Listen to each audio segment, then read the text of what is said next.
Speedbowl Scene, a weekly auto racing magazine covering the events at the Waterford Speedbowl. 1995 brings a new management team to the track. Also new for the 95 season is an on-site instant replay system. During the 1995 racing season, Speedbowl Scene will be covering the race results, in-depth interviews with drivers and crew members, also interviews with track officials covering all the new rules for the 1995 racing season.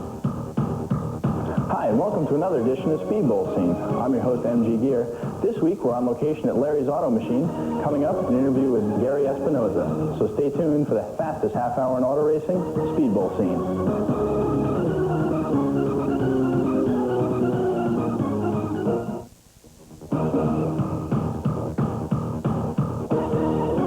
Welcome back to Speedbowl Scene. Joining me is Gary Espinosa from Larry's Auto Machine. Hey, Gary. How are you? Not too bad. How you doing? Fine, thanks. So how long have you been involved in short track racing? About 5 years, since 1990. Okay, so you're fairly new at it? I'd say so. Kinda, yeah. Yeah, learned a lot. So as far as the learning curve goes, is it a big curve? It takes a long time to catch on?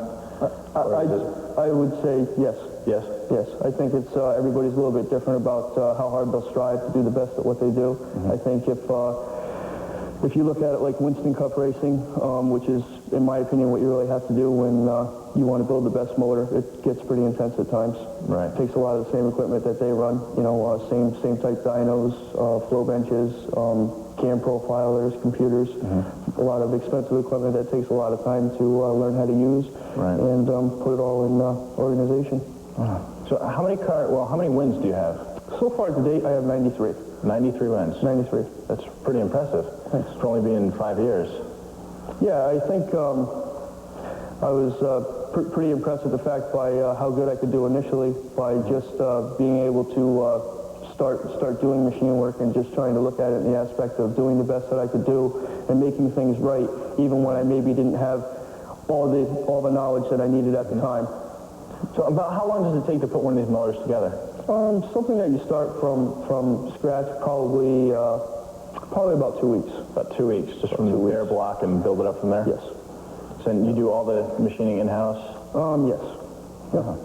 That's really impressive. So I know some places kind of, well, you get parts from here, get parts from here, then you bring it all home and bolt it all together.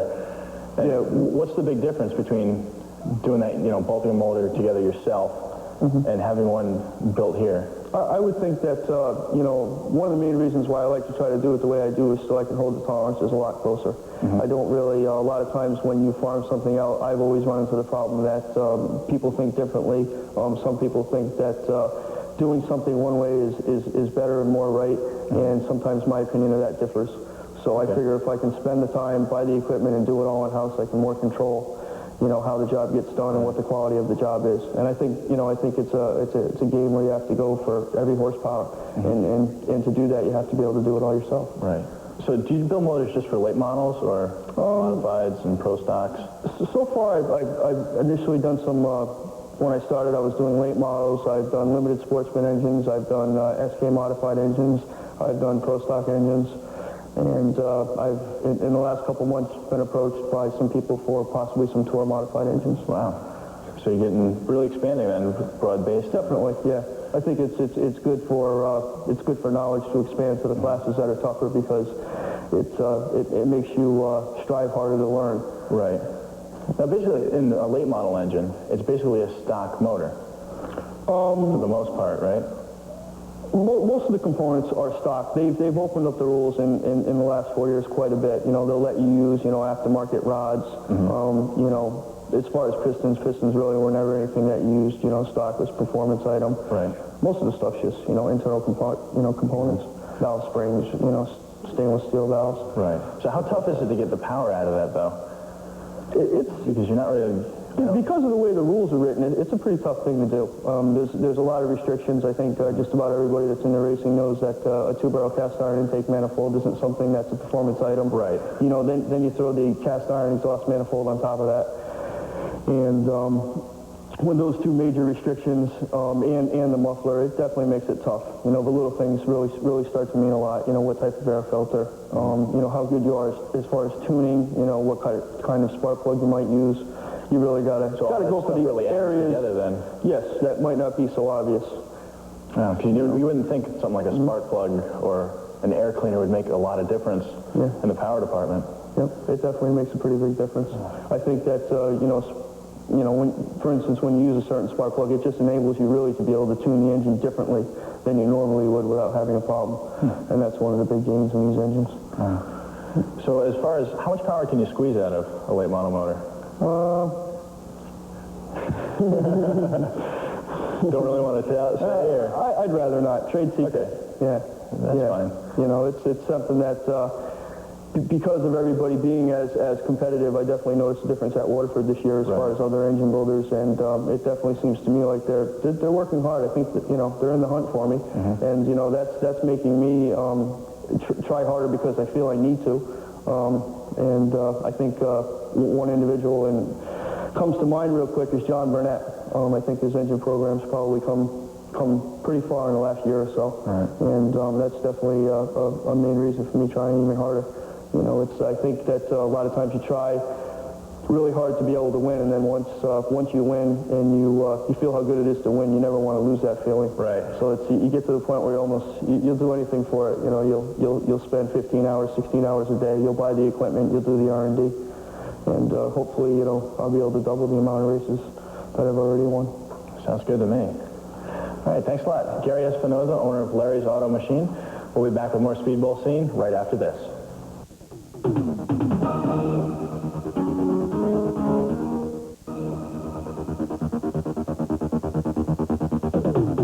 Up next, all the highlights from the Strictly Stock feature event.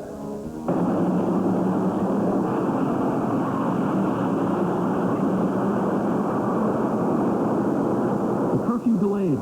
20-lap Strictly Stock feature got the restart on lap 5 with Eric Edgerly in the 65 going to the front from outside the first row.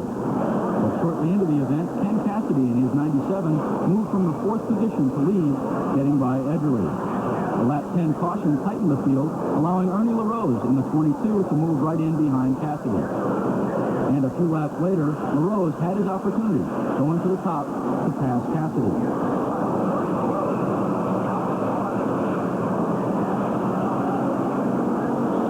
Johnny Cambino in the 7 then took over second with 3 laps to go.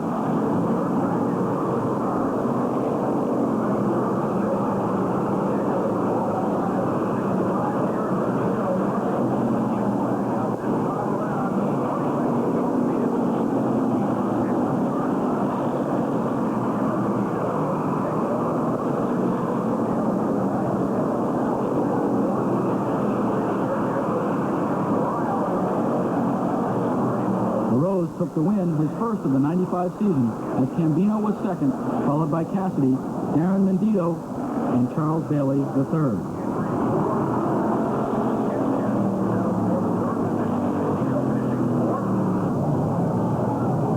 Your winner looking to pull down into victory lane, Ernie LaRose, driving car number 22. Coming up on Speedbowl Scene, all the highlights from the mini stock feature.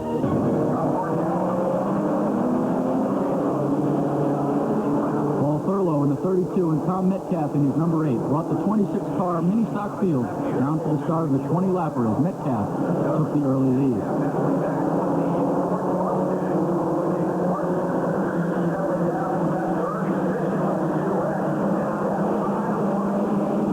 Caution came out on lap 4 when Jack Aquilina in the 11X, Thurlow, Doug Burho, and Ernie Bertrand crashed in turn 2. On the ensuing restart, Metcalf was back in front, but two-time winner Dan Darnstead leapfrogged from 8th to 2nd and took up pursuit of Metcalf.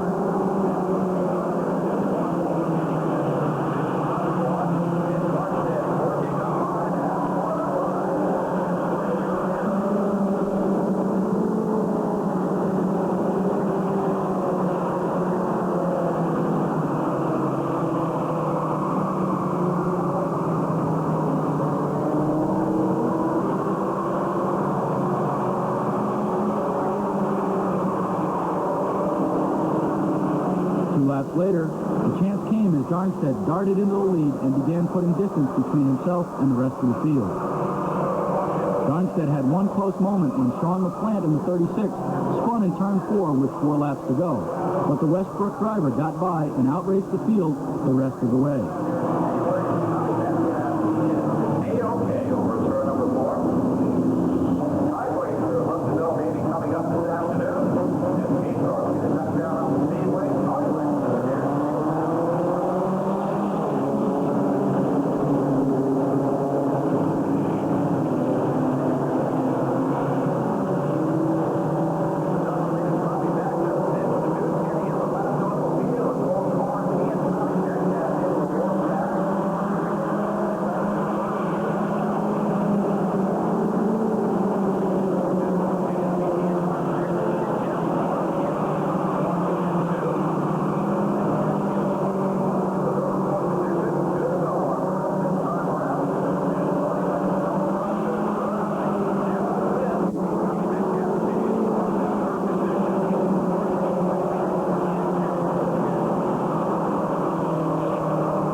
post-race inspection, an illegal ignition was detected, and Darnstead was disqualified, giving the win to Jeff Carnes, his third of the year. Metcalf took second, with Mike Fernall third, and Jim Gookins fourth. The 1995 campaign. Jeff Carnes gets up for second, followed by Tommy Metcalf and Jerry Woodward.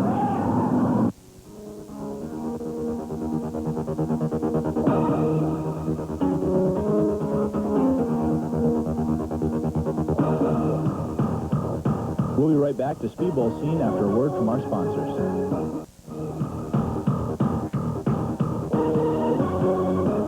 Here's a look at the always exciting Strictly Stock B main.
Became the leader of the modified feature from the outset, getting the jump from inside the front row over Tucker Reynolds Jr. in the 716.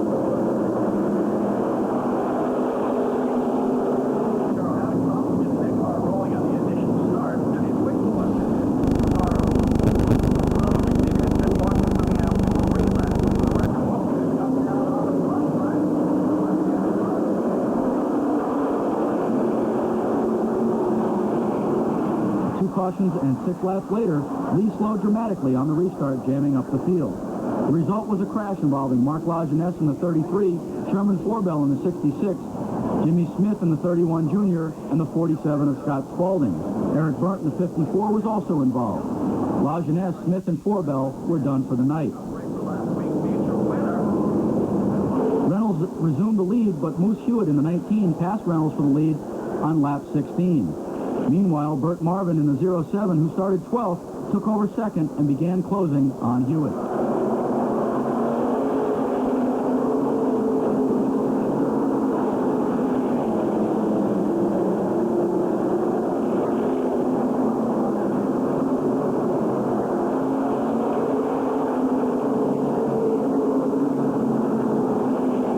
Marvin went to the inside of the veteran driver and into the lead on lap 20.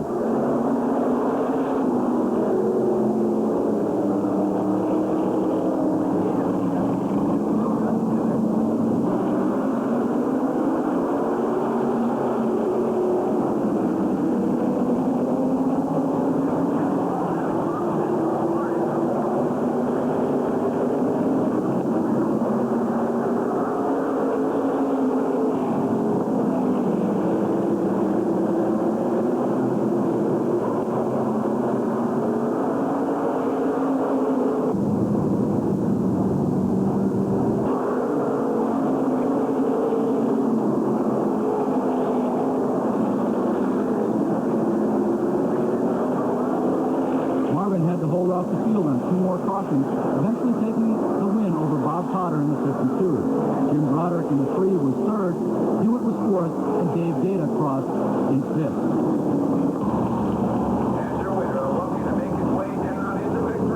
Marvin's first win of the season gives the Colchester driver the current points lead. We'll be right back to Speedbowl Scene after a word from our sponsors.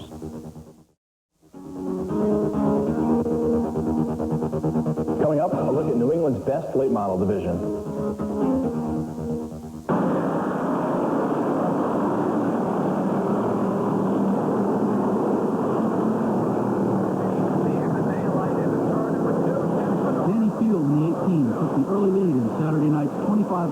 model stock car race, followed closely by Mark St. Hilaire in the number 8. Before a multi-car crash coming off turn 4 stopped the field and eliminated last week's winner, Bill Rondeau.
Drove past field and into the lead on lap 9, but was forced to slow again when Dan Green in the 13 and Mark Atkinson in the 7X got together on lap number 13.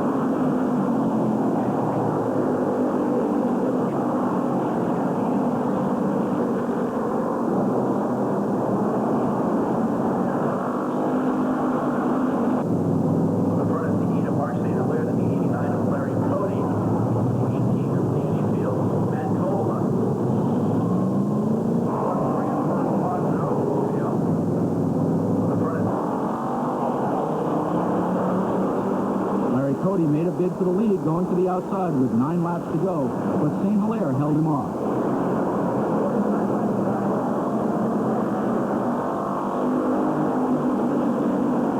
Matt Kovaluk slipped into second, and Tommy Fox got by Cody for third before the checkers came out.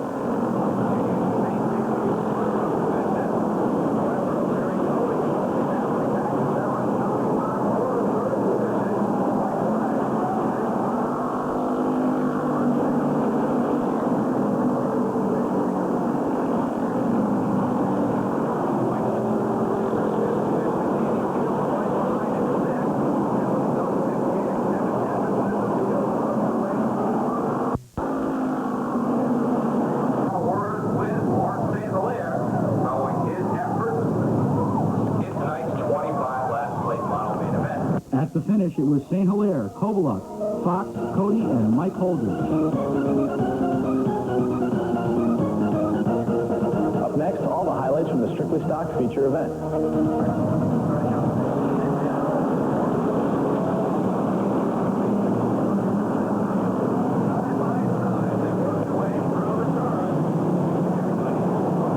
Ted Dupree in the 59 jumped to an early lead in the regularly scheduled 20-lapper for the Strictly Stock, followed by Ted Chafee in the 47, Rob Laziniak in the 66, and Jeff Cook in the 63.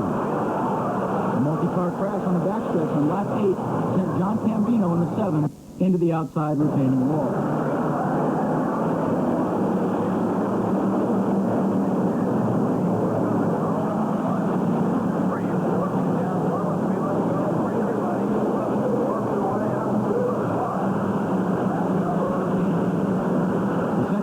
Came out when Ned Olson in the 48, Ken Cassidy in the 97, and Mike Caprio in the 50X got together on the front stretch 1 lap later.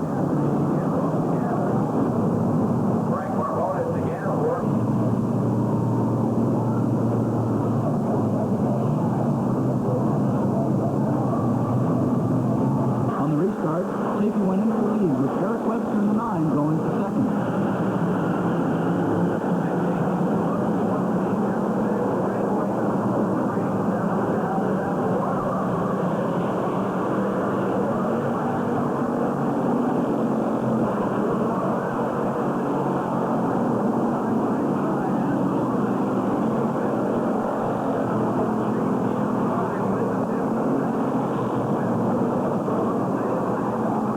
Finally got by Chafee with 1 lap remaining, and so did Darren Mendito in his 26.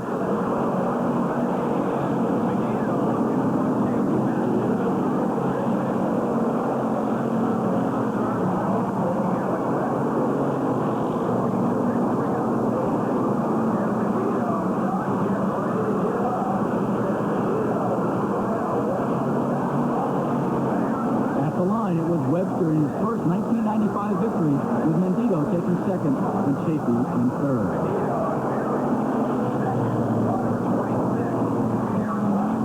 Well, tonight, Eric Webster looking to pull down into victory lane. The Groton Oil Company sponsored Buick.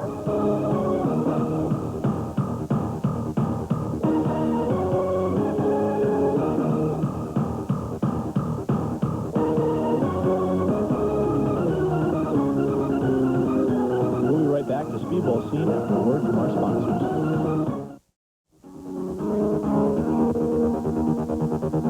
Here's a list of all the upcoming events at the Speedbowl.